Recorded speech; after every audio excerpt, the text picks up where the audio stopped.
제7장 게임의 법칙을 이해하라. 돈의 게임에서 이기고 싶다면 80대 20 법칙이라는 말을 들어보았을 것이다. 결과의 80% 정도는 원인의 20%에서 나온다는 얘기다. 이탈리아의 경제학자인 빌프레도 파레토가 이탈리아의 땅 80%를 20%의 사람이 소유하고 있는 현상에서 힌트를 얻어 만든 것인데 고안자의 이름을 따 파레토 법칙이라고 한다. 기업의 경우 매출 80%가 고객의 20%에서 나온다는 의미로 사용된다. 이 소수의 고객들을 기업들은 잘 관리해야 한다. 나의 부자 아빠는 이 법칙을 한 걸음 더 발전시켰다. 그는 세상의 돈 90%를 10% 사람들이 벌어들인다고 믿었다. 90대 10 법칙인 셈이다. 예를 들어 프로골프에서도 골프 선수 10%가 상금 90%를 다 가져간다. 지금 미국에서도 90% 정도의 부를 10% 정도의 사람들이 차지하고 있다. 돈의 게임에서 이기고 싶다면 평균이 되어서는 안 된다. 최고 10% 안에 들어야 한다.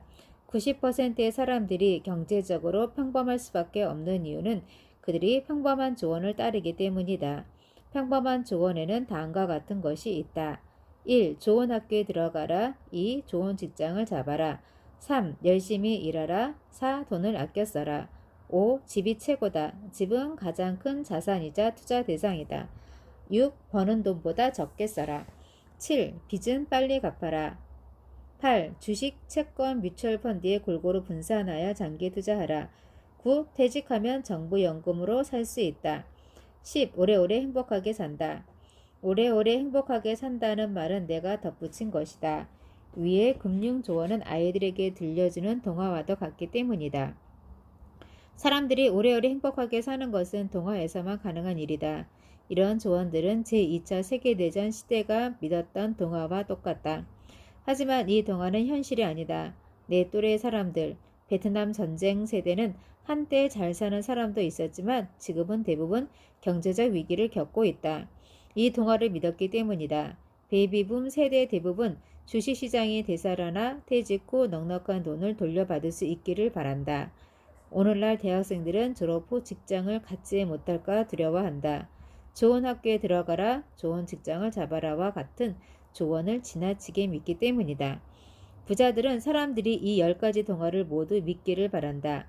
동화를 따르는 것은 곧 평범한 사람 90%가 부자들의 게임에서 먹잇감이 되는 것이다. 사람들은 대부분 10가지 동화는 알아도 돈의 현실에 대해서는 잘 모른다. 이 게임이 무엇을 위한 것인지 알지 못한다.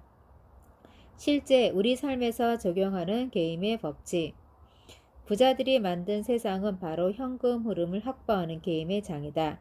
게임을 만든 사람들은 보통 사람들이 10가지 동화를 믿기를 바란다. 그렇게 해야 사람들의 돈을 자신에게 끌어올 수 있기 때문이다. 그 결과 지금 90%의 사람들에게서 10%의 사람들에게로 현금이 흘러 들어가고 있다. 우리가 살아가는 세상은 한마디로 현금 흐름이라는 게임의 이름의 게임판이다. 어떤 사람들은 이렇게 말할지도 모르겠다. 자기가 만든 보드게임을 광고하는 거잖아. 물론 지금 나는 내가 만든 게임 캐시플로우를 선전하고 있다. 내가 만든 게임을 자랑스럽게 생각하며 많은 사람들이 즐기기를 바란다. 사실 캐시플로우는 부루마블의 확장판이라고도 할 수도 있지만 단순한 보드게임이 아니다. 이것은 실제 세상에서 작동하는 게임이다. 게임의 최종 목표는 다른 사람들의 주머니에서 자신의 주머니로 돈이 흘러 들어오게 하는 것이다. 지금 우리가 사는 세상을 기획하고 조종하는 사람들 역시 당신의 주머니에서 돈을 뽑아가기 위해 노력하고 있다. 물속에 있는 물고기는 물을 보지 못한다. 우리는 음모 속에서 살아가지만 그 음모를 보지 못한다. 부자든 가난한 사람이든 교육받은 사람이든 교육을 받지 못한 사람이든 일을 하는 사람이든 일자리를 잃은 사람이든 우리는 모두 현금 흐름이라는 게임에 참여하고 있다. 일부는 게임의 목표와 규칙을 제대로 알고 그것을 활용하는 반면 나머지는 아무것도 모른 채 먹잇감이 될 뿐이다. 현금 흐름 게임이 실제 우리 삶에서 어떻게 작용하는지 몇 가지 예를 통해 살펴보자. 사례 1. 교육이라는 이름의 캐시플로 게임. 많은 학생들과 부모들이 대학 등록금 때문에 빚에 허덕이고 있다. 더욱이 대학들은 신용카드로도 등록금을 받는다. 훨씬 나쁜 빚을 쌓도록 만드는 것이다. 학생들이 대출을 받거나 신용카드를 쓰며 그 빚을 모두 갚을 때까지 몇 년 동안 학생의 주머니에서 현금은 계속 빠져나간다. 캐시플로 게이머들은 학생들을 좋아한다. 학생들은 현금을 토해내는 가장 큰 원천이기 때문이다. 이들은 대개 경제적으로 무지할 뿐만 아니라 신용카드는 마구 쓸 수 있는 돈이라고 생각한다. 많은 학생들이 된통 혼이 난 다음에야 정신을 차린다. 물론 죽을 때까지 깨닫지 못하는 사람들이 더 많다. 그렇기 때문에 학교에서 현금이 자신의 주머니에서 부자들 주머니로 어떻게 흘러 들어가는지 가르쳐야 한다. 학생들은 엄청난 빚을 진 채 학교를 졸업한다. 직업을 찾고 나서야 자신들의 현금이 소득세라는 명목으로 정부로 흘러 들어가는 것을 깨닫는다. 빚은 더 많이 쌓인다. 더 많이 벌수록 세금도 더 많이 내야 한다. 돈을 아끼기 위해서 맥도날드에서 싸구려 햄버거로 끼니를 때운다. 현금은 맥도날드로 흘러 들어간다. 자신의 급료를 ATM에서 찾을 때마다 은행은 수수료를 뗀다. 이로써 현금은 또 은행으로 흘러 들어간다.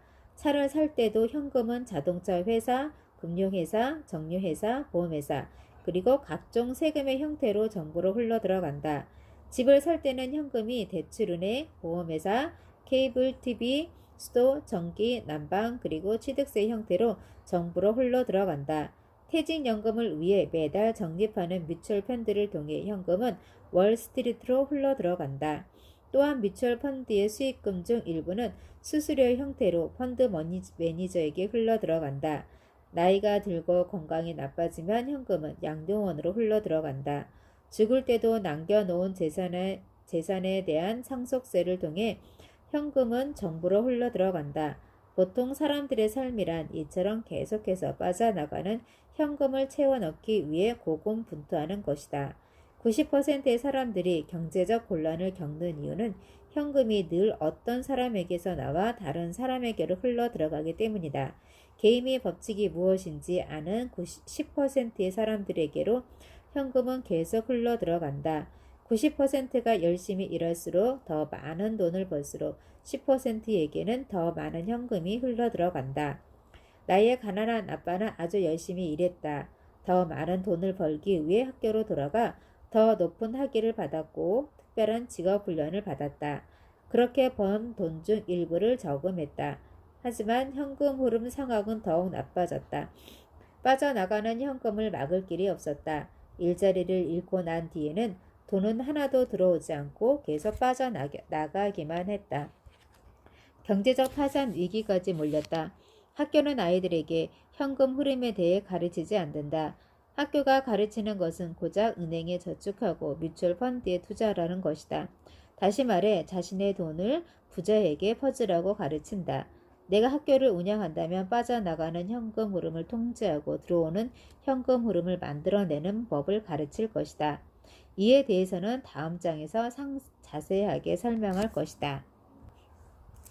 사례 2. 기술 개발과 혁신이라는 캐시플로 게임.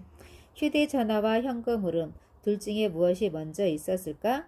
물론 현금 흐름이 먼저다. 휴대전화가 아무리 유용하다고 해도 현금 흐름 없이는 휴대전화도 존재하지 못했을 것이다. 현금 흐름은 혁신을 추동하는 가장 큰 힘이다. 휴대전화를 통해 현금을 빨아들일 수 있다는 것이 알려지자 세상의 돈이 무선전화 네트워크 발전에 몰려들었다. 현금 흐름의 가능성이 없었다면 누구도 이 네트워크를 만들고 발전시키는 데 관심 갖지 않았을 것이다. 우리가 휴대전화를 쓸 때마다 현금은 우리 지갑에서 나와 휴대전화 사업자의 지갑으로 들어간다. 휴대전화 사업 역시 게임의 핵심은 현금 흐름의 확보다. 오늘날 세상을 구할 수 있는 수많은 제품, 서비스, 사업이 존재한다. 하지만 현금이 소비자에게서 부자에게로 빠져나가지 않는 한 그 제품이나 사업은 살아남을 수 없다. 누구도 돈을 투자하지 않는다. 새로운 제품을 개발하거나 새로운 사업을 시작하고자 한다면 현금 흐름을 어떻게 창출할 수 있는지 세세하게 고려해야 한다. 그 제품이나 사업이 자신만 먹고 살 수 있을 정도의 현금 흐름을 만들어낸다면 다른 투자자는 끌어들일 수 없을 것이며 따라서 성장할 수 없다. 사례 3. 붕괴하는 주식시장의 캐시플로 게임. 주식시장이 붕괴한다는 것은 현금이 주식시장에서 다른 자산으로 빠져나간다는 뜻이다. 시장이 붕괴하면 90%의 투자자는 돈을 잃는다. 이들이 돈을 잃을 수밖에 없는 이유는 행동이 너무 느리기 때문이다. 더욱이 뮤추얼 펀드에 골고루 분산하여 장기간 투자하라는 금융 동화는 이들을 느리게 행동하도록 만든다. 하지만 금융 동화를 믿지 않는 10%는 시장이 붕괴할 조짐이 나타나면 재빨리 값이 오르는 금과 같은 안전한 자산으로 돈을 옮겨 놓는다. 주식시장에서 현금이 빠져나올 때 뮤추얼 펀드에 투자한 사람들은 패자가 되고 금에 투자한 사람들은 승자가 된다. 이러한 현상은 부동산 시장에서도 나타난다. 주택 가격의 거품이 꺼지면 현금은 모조리 빠져나가고 집을 가진 사람들에게는 집만 한 채 덜렁 남게 될 것이다. 물론 집값은 형편없이 떨어져 있을 것이다. 지식은 새로운 돈이다. 돈은 지식이다 라는 돈의 제1규칙은 우리 경제가 현금 흐름을 목표로 하는 게임이기 때문이다. 학교에서 제대로 금융교육을 하지 않기 때문에 학생들은 졸업할 때까지 현금 흐름 게임에 대해서는 전혀 알지 못한다. 나는 현금 흐름이 그 어떤 과목보다 훨씬 중요하다고 생각한다. 학생들은 졸업을 하고 나서 현금을 끌어들이기 위해서 열심히 일한다. 하지만 현금 흐름을 통제하기는 쉽지 않다. 들어오는 돈보다 나가는 돈이 훨씬 더 많다. 그 때문에 신용카드 빚도 계속 늘어가고 더 열심히 일해야 한다. 사람들이 직업의 안정성을 중요하게 생각하는 것은 빠져나가는 현금 흐름을 통제하지 못하기 때문이다. 그토록 많은 금융 전문가들이 신용카드를 자르고 버는 한도 내에서 살라고 조언한다. 이것은 90%의 평범한 사람들에게 들려주는 금융 조언이다. 개인의 목표를 아는 10%는 일을 하지 않는 순간에도 현금이 흘러 들어오게 하는 법을 찾는다. 평범한 투자자들은 현금 흐름에 대해 거의 알지 못한다. 자신이 번 돈에서 상당한 금액이 미처 만져보기도 전에 퇴직연금이라는 명목으로 빠져나가는 뮤추얼 펀드 회사로 들어간다. 이들은 각종 수수료와 비용이라는 합법적인 이름으로 현금을 빨아들인다. 내가 뮤추얼 펀드를 싫어하는 것은 이것이 금융에 대해 무지한 사람들을 위해 만든 사기성 투자 수단이기 때문이다. 이러한 주장 때문에 나는 오랫동안 수많은 금융 전문가들과 싸워야 했다. 우리는 바로 그 금융 전문가들이 대부분 뮤추얼 펀드 회사의 후원을 받아 먹고 사는 사람들이라는 것을 잊어서는 안 된다. TV 프로그램이나 책을 통해 뮤추얼 펀드를 홍보하고 선전하는 사람들이 하는 금융 조언이란 한결같다. 뮤추얼 펀드에 골고루 분산하여 장기간 투자하십시오. 이것은 평균적인 90%의 투자자를 위한 평균적인 조언이다. 좋은 조언이 아니다. 내가 존경하는 금융의 영웅으로 뱅가드 그룹을 설립한 존 보골이 있다. 관리 비용을 줄임으로써 수수료를 낮춘 인덱스 펀드를 창시한 그는 전통적인 뮤추얼 펀드와 정면으로 맞섰다. 스마트 머니와의 인터뷰에서 그는 이렇게 말한다. 뮤추얼 펀드 투자자들은 자신의 돈을 100%에 넣고 위험도 100% 부담하면서 수익은 20%밖에 먹지 못한다. 뮤추얼 펀드 회사는 수수료와 비용이라는 명목으로 80%를 가져간다. 물론 수익이 있는 경우에 그렇다. 2009년 상황은 더욱 나빠졌다. 현금이 주식시장에서 빠져나가자 뮤추얼 펀드 회사들은 수수료와 비용을 오히려 올리기 시작했다. 결국 투자자들은 더 많은 손해를 보게 된다. 보글은 자신의 책에서 뮤추얼 펀드 회사와 은행들이 복리의 마술에 대해서만 이야기할 뿐 복리 비용에 대해서는 말하지 않는다고 비판한다. 아무리 높은 수익을 올린다고 해도 뮤추얼 펀드 회사들은 그만큼 더 많은 혜택을 가져간다. 부자들의 음모를 공개적으로 까발리고 맞선 보고를 깊이 존경한다. 이러한 비판은 어떠한 책도 TV도 할 수 없는 것이다. 뮤추얼 펀드 회사들의 광고 수입을 잃고 싶지 않기 때문이다. 돈의 새로운 규칙 6번째. 돈의 언어를 배워라. 의과대학에 들어가면 먼저 의학 용어부터 배워야 한다. 그래서 확장기 혈압과 수축기 혈압이 무엇인지 이해하고 또 막힘없이 이야기할 수 있어야 한다. 항공학교에 들어갔을 때 나는 비행사들이 쓰는 말을 배워야 했다. 고도계, 보조날개, 러더와 같은 용어들을 배워서 쓰기 시작했다. 헬리콥터를 배울 때는 또 다른 용어를 배워야 했다. 사이클릭, 콜렉티브, 회전 날개와 같은 말을 익혔다. 이런 말을 모르고서는 파일럿이 될 수 없다. 성경에 이런 말이 나온다. 말씀은 육신이 된다. 다시 말해서 우리가 쓰는 말이 곧 우리를 대변한다. 1903년 부자들은 교육제도를 접수하고 나서 가장 먼저 돈의 언어를 빼앗고 대신에 실제 세상에서는 거의 쓰지 않는 수학과 같은 학교 선생들의 언어로 바꿔버렸다.